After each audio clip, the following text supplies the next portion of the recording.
And Jeff, nice to see you, has said, how does psychology factor into doing your preparation, fitness routine or diet? And I'm going to leave the questions up here. So again, like for those of you that are watching the back, you can see this. It has a massive impact.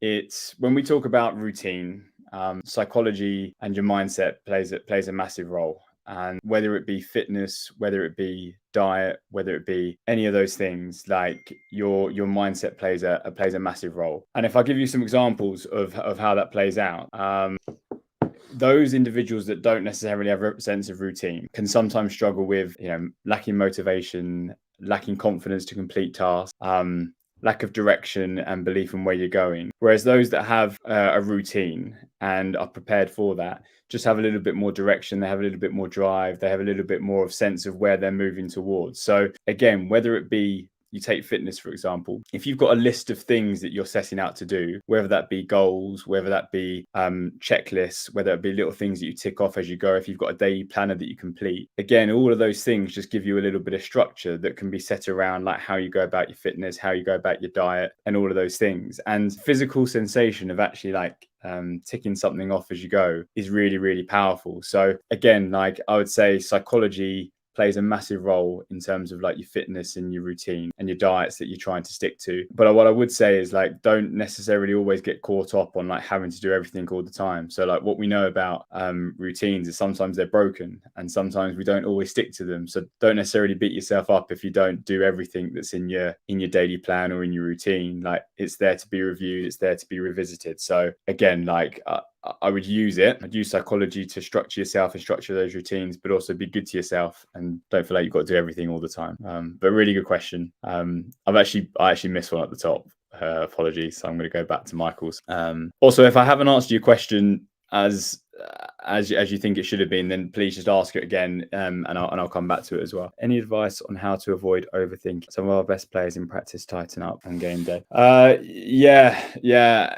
Overthinking is something that comes up a lot, and I think what we're sometimes guilty of doing is thinking that overthinking is thinking. Like we want people to think, we want people to be able to regulate themselves, we want people to be able to know what they're doing at different times. But overthinking becomes a slight concern is where you might get yourself into like negative cycles or negative patterns. And if those situations start to occur, then it means that our ability to execute and our ability to commit to different things in certain situations can sometimes be clouded. And I'll give you an example of this. So there's a footballer that I've been working with who the coach always says to them, like, we need you to stop overthinking. And as soon as someone says that to this young person, it's one of the hardest things to do. It's like someone saying to you, like, oh, don't think of a pink elephant. Like probably the thing you're thinking about now is a pink elephant. So again, the more you tell someone not to do something, the harder it becomes. So with overthinking, the way I always see it is like,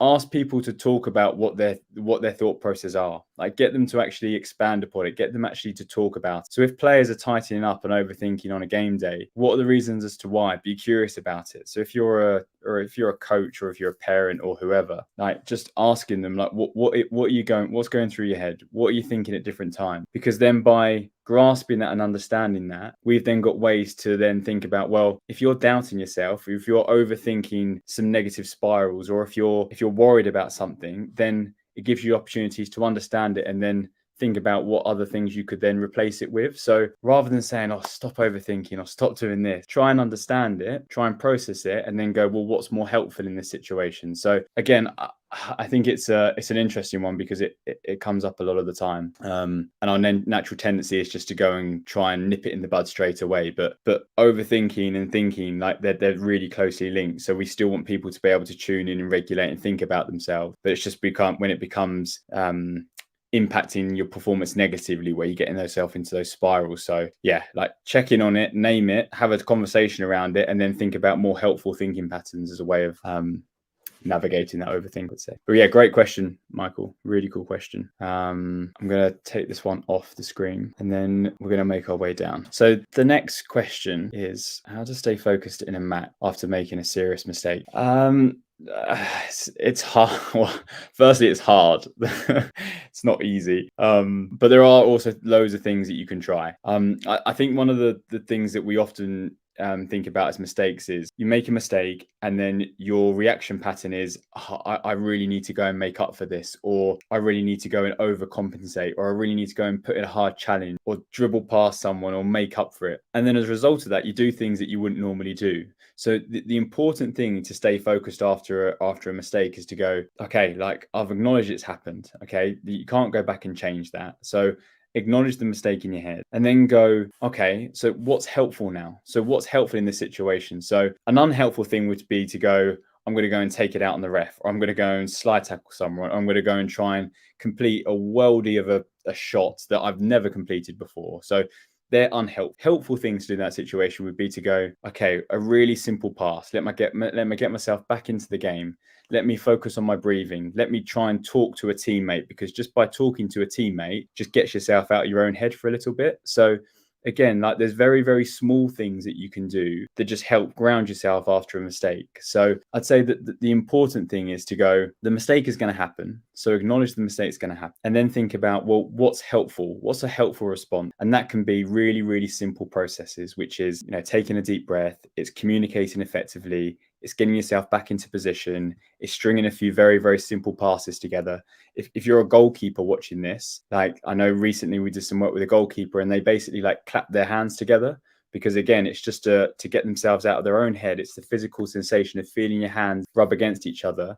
Again, just gives you something that's external to what's going on in your head. So there's loads of things that you can play around with. But again, what I would say is like, let's not get lost between things that can help performance and superstitious behaviors. So you might have seen footballers that do very superstitious things, and that can be like adjusting sock height, it can be wearing like lucky socks, it can be doing loads and loads of different things. What I would say is like, find things that actually are meaningful to you. So again, if it's communicating effectively with someone, if it's taking a deep breath, if it's feeling the grass under your feet, like as a sign that you're in the moment, if it's like shouting or venting, it could be loads of things, but find something that's right for you rather than just copying, I don't know, something you've seen at the weekend or a footballer that's doing something, because that's where it becomes meaningful, when you're doing things that are right for you. So they would be the things that I'd say when you're rebounding after a mistake. So hopefully that's helpful. Good question though. Can we go to, I've got two questions here. Okay, we have got, again, I'll read them out so people have got these. At youth level, ages 12 to 17, there can be a big gap in physical size between players at the same team. The less physically players can often be at a disadvantage. Yeah, absolutely. Like, I think so. And I think like from answering this from a mental point of view, like that physical gap or that physical disadvantage can be really, really challenging. And again, when you're thinking about players that you're going up against that could be, I don't know, even sometimes a foot taller than you, can't you? So like, again, like you're already going in thinking, I'm going to have to try and do something here to try and like either get in on someone or like ramp someone up or like try and do something a little bit extra special because physically I'm not quite the same as someone else. But that's the comparison part. That's the comparison to someone else. Like that person who is physically developed might not have those technical and tactical abilities that you've got. They might not have the communication skills that you've got. They might not have the ability to bounce back from failure like you've got. So like I would always say like to try and avoid that comparison as much as you can and go, yes, it might be a disadvantage in terms of like physically being able to shoulder people or jump higher or run faster or do all those things. But you will also have advantages in other areas that you can also try and excel in. And that can be your turn of direction. That can be your low center of gravity. That can be your ability to nimble past players quicker, your ability to do all those mindset things that I just referred to. Like, again, like to try and see the opportunities rather than the threats associated with it. But it's a really good point. A really, really good point. And yeah, there's no real answer to it. But again, like you're probably just going like, what are the opportunities and what are the threats associated with this, and just trying to weigh them out that way. But yeah, really cool thing to mention for sure. Thank you. I'm going to make my way down a couple of questions.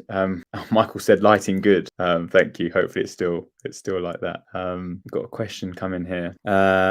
Sorry. I think this continues the last question that we had. I think it goes off the back of it. So that's my apologies. But absolutely can impact the confidence because of, again, that physically less developed. But again, same in that last answer I just gave, that would probably be the threat associated with it. So you go, physically, I'm not there. So therefore the threat is I'm going to lack confidence. However, there's also those loads of other opportunity mindsets that you might be able to try and take from that, like trying to see the opportunities within those maybe physical limitations at times. So again, this is where mindset can be so important. You can go the one side where it's like, well, what's the point? Like, why do I even take part? Like, I'm not physically developed as much as these people. Why do I even try? Or you go the other lens of, this is a massive opportunity for me. I can do things that those people can't do.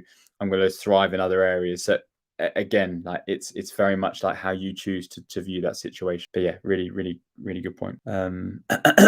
Jeff said, hey, hi Jeff, I hope you're well. We've got Luke, get this one up. Lucas has put, how can you make a coach not believing in you not affect your confidence and making his preferences your reality? Oh, that's a class question. It's a tough one, isn't it? So I think like this, like if we look at confidence, okay, so if we break this question up, because I think it's a really good question, and I think it's got different components to it. So confidence is broken up into three main areas, and these three main areas revolve around this thing that's known as autonomy. So if you feel in control of something or in control of your ability to go and execute something, then that gives you a little bit more confidence in certain situations. It also comes from like the belief that you've seen yourself do something before, or belief that you know you can do something. So if you are competent in a certain drill, or if you're competent in a certain shot, or if you're competent doing something and you know you've done it before, that gives you a little bit of confidence to do it, because you can see yourself doing it, you visualize yourself doing it, you've got all those things. The last component is this thing called relatedness, or your ability to connect with people. And this probably links really closely into here, because if you've got people around you that believe in you, that challenge you appropriately, that are curious about you, that want to know about you, that invest in your development, that in itself can help you feel a little bit more confident. Now, what we've got here is we've got the reverse of that. So if you've got a situation where the coach isn't believing in you, then suddenly you've got one of those components out of the three that is lacking a little bit. So what I would say in that situation is to try and then go, okay, so if this is the case, what can you do about it? So it might be the case that you could go one or two ways. You could go, the coach isn't believing in me. The coach doesn't know what he's talking about or she's talking about. Therefore, I'm just going to go, you know what? I'm just going to walk away. I'm going to give up. What's the point? Okay, that is a choice. Okay, so you could go that way. Not necessarily a helpful choice, but you could do it. The other side of the coin could go, that coach doesn't believe in me. I want to understand that reason. Okay, so that's your first point. So the first point is to go, well, where can I go for? Where does that lack of belief come from? Okay, so having an open dialogue, an open conversation with the coach, so you've got a bit of grounding to go on. So rather than it being that person doesn't believe in me, it's that person doesn't believe in me because, and then you've got some reasons. It could be technically I need to work on this. It could be physically I'm not quick enough to do this. It could be there's a person that's just come into my position who is doing really well in training and they want to give them a chance in a game. So again, like get some clarity on the decision and why that might be the case. And then you go, okay, so now I've got some understanding of things I can work on to go, you know what? I can prove to myself and prove to that person that I am good. And suddenly then you've got some lists of things that you can work towards, which are, again, technically, tactically, psychologically, physically.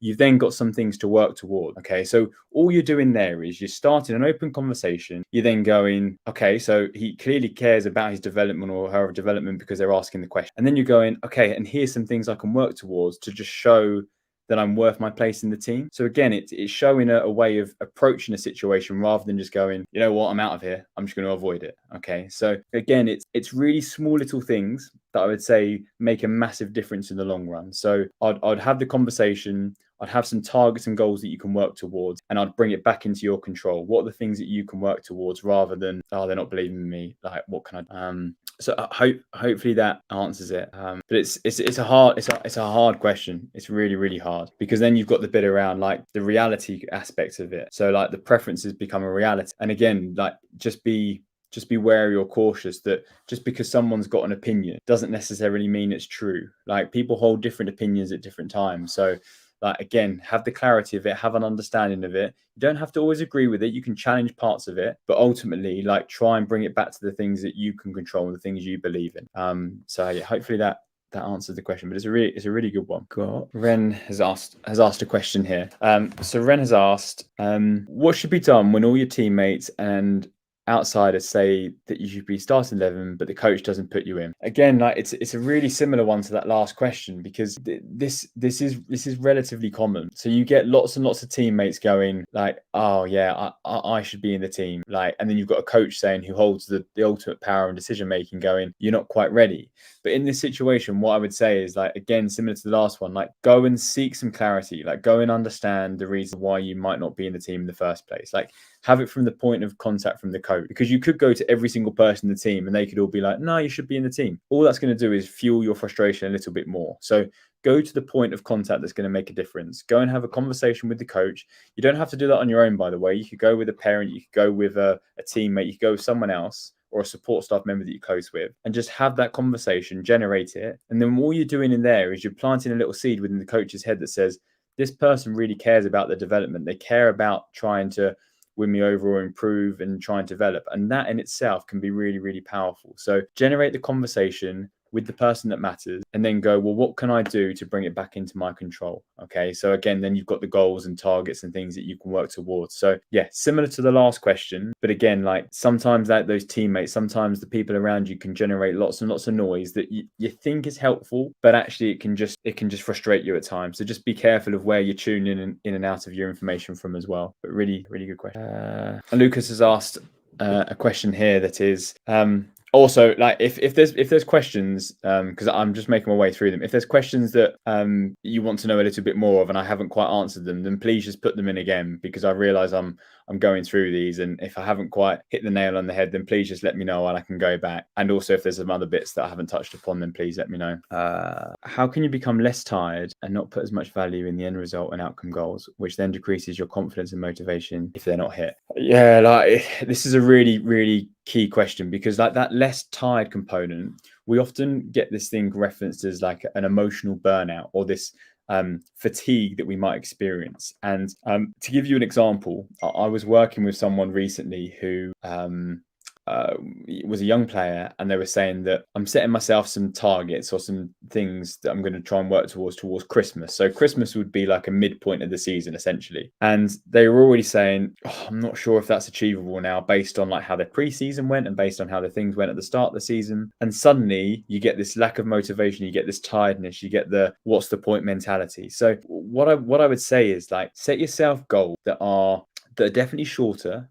that are definitely more realistic, that are definitely achievable, that can be done within a relatively short space of time. And then that allows you to work towards some longer term ambitions, which could be a certain amount of goals by Christmas, that could be a certain amount of assists, it could be a certain amount of clean sheets, that could be a promotion. It can be all of those things, but break every single one of those things down that isn't the end result. So to give you the example, like if your outcome goal for a season is, I want to be the team's top assister, for example, like how are you actually going to do that? So it's a great ambition to have, but your targets every day or your targets every week are going to be, well, I need to really work on my ability to receive the ball in tight areas and get my head up early. I need to be able to scan effectively left to right from a consistent basis to have pictures in my head. I need to be able to like have really good communication with my teammates and really good visuals to go, if they're on the move, I can pick them out with a little glance to the left and their hand's already there. So it's about like really trying to break those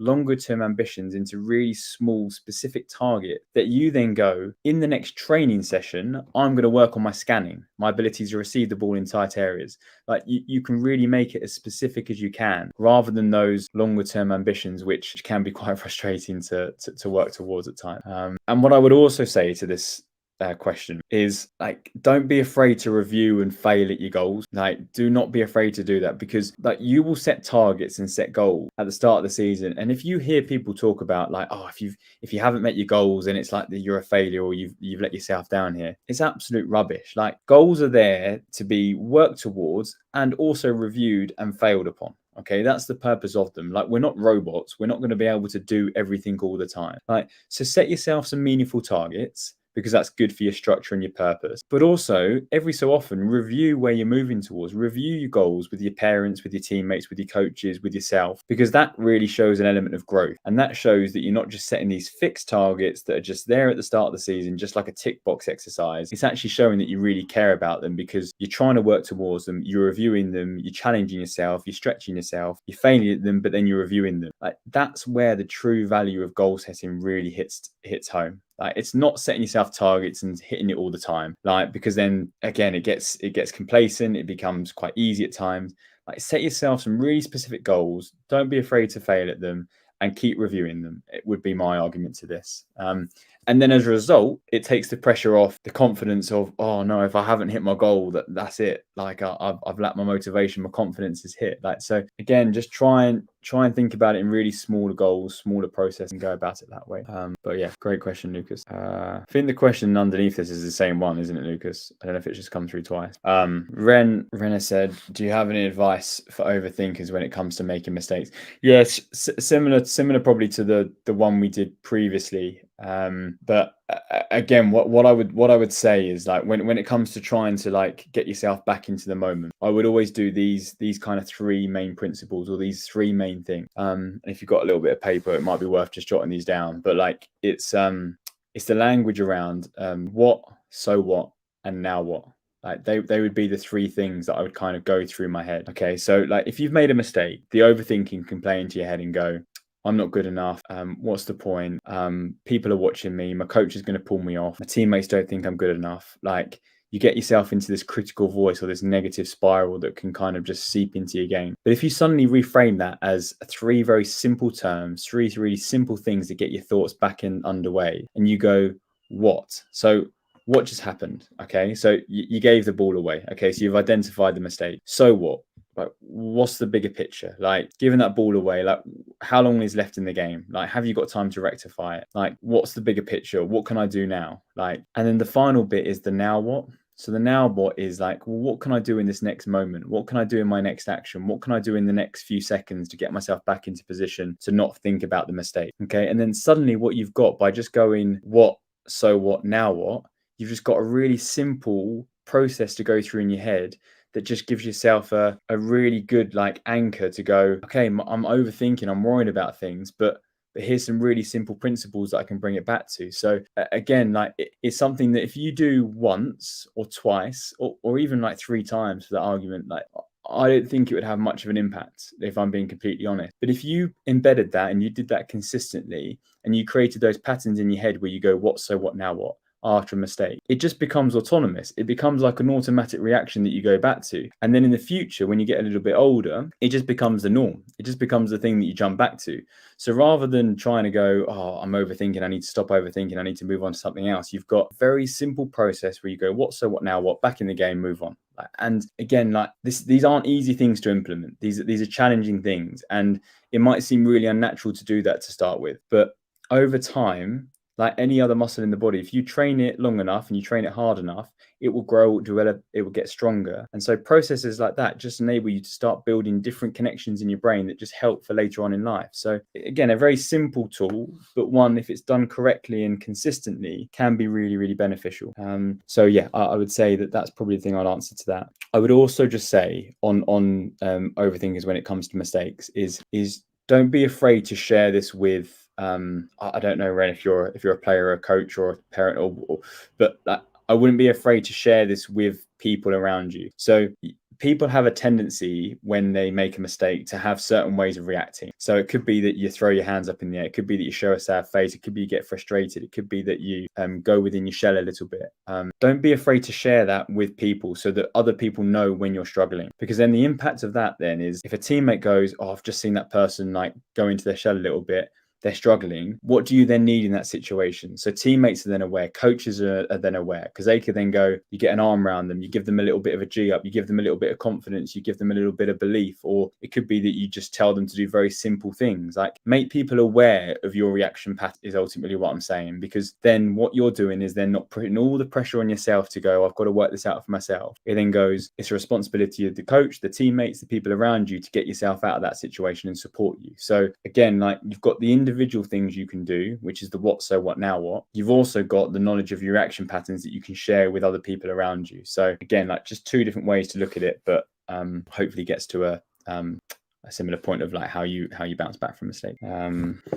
Let me go on to there's actually no more questions in the chat box. I've just been scrolling down.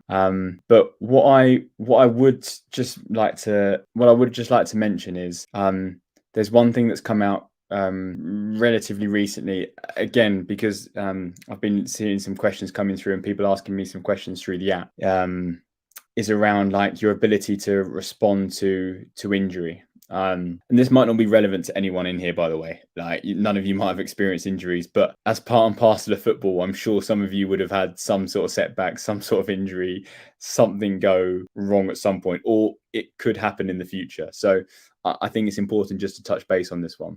And the question, sorry, I'll take this question off. And the question revolved around, I'm worried that when I come back from my injury, I'm not going to be the same player. I'm not going to be able to hit the same heights as I did before. And therefore I lose loads and loads of motivation to almost like want to come back because they don't think they're going to be the same player as they were. And you wouldn't believe how many times I hear this. Like it's one of the most common things around people that experience a period of time out of the game, how they then bounce back and come back into like a performance area after their injury. And one of the things I would say to something like this is around like don't necessarily think that it's all on you in these situations. Like there's lots of things that when you experience an injury, you'll have lots of setbacks, you'll have lots of frustrations, you'll have periods away from the game, you'll have self-doubts, you'll have criticisms, you'll have maybe loneliness at times, like because you could be in the gym doing your own stuff when other people aren't there. And when you come back, you're not going to be the same player. Like it's not the reality that you're going to come back exactly the same. Like there'll be a period of transitioning back into performance after the injury. So like my point is like be really good to yourself, like set yourself some really realistic expectations when transitioning back into performance. So rather than going, I'm going to pick up where I left off, it's my performance is going to take X amount of months to try and get back up to a similar type of level. It's giving yourself permission to not come back and hit the ground running. It's giving yourself that permission to go, I'm going to struggle when I come back and it's going to be really, really hard at times. And just because I'm not doing my injury rehab doesn't mean that I'm back where I was. So again, like have that mentality of it's going to be tough, it's going to be a struggle, but give yourself some small markers to work toward. And with that, when it comes to like returning from injury, share that with your coach, share that with your teammates, share it with your strength and conditioning person, share it with all those people, because the management of those expectations is key to supporting you in motivating you and keeping your confidence like stable moving throughout the season. And again, like what we know about injuries is that they can have a massive toll on your ability to have belief in yourself and your confidence and your motivation, and they're all the norms that are going to happen to that. But just remember to be good to yourself, set yourself realistic targets, manage those expectations, and plan for those moments of when you're returning, to know that you're going to have a period of time where it's going to be difficult at times and tricky, and you might not be able to do things, but allow your time to be able to build those things back into your game. Have the conversations with people around you is probably the advice I would give, because I know people put a lot of pressure on themselves when they're injured to go, I need to be back at a certain time. Like, so just like take the time, manage those expectations, speak to the people, and use those as bits to just build into your rehabilitation as well. And yeah, I know no one asked about the injury side of things, but it's come up a few times recently, so I just wanted to make sure it was in. Okay, cool. I can't see any more questions coming in, so I'm gonna wrap up. But yeah, thank you so much for those that attended the session today. I really appreciate the questions coming in, and it's really, really helpful to get a real variety of different questions. So really, really, really appreciate that. What I would say is that we're going to be running more of these as well. So please, like, keep your questions coming in, build them up, think about some things in your head, and bring them to the next session as well, because there's always going to be new things that we can learn and build into our performances. So yeah, just try and keep thinking about them, keep bringing them into these sessions, and hopefully it gives you some things to take away and work on. But yeah, thank you very much to everyone for coming along. And yeah, I'll speak to a lot of you soon, and have lovely weekends wherever you are in the world. Take care, everyone.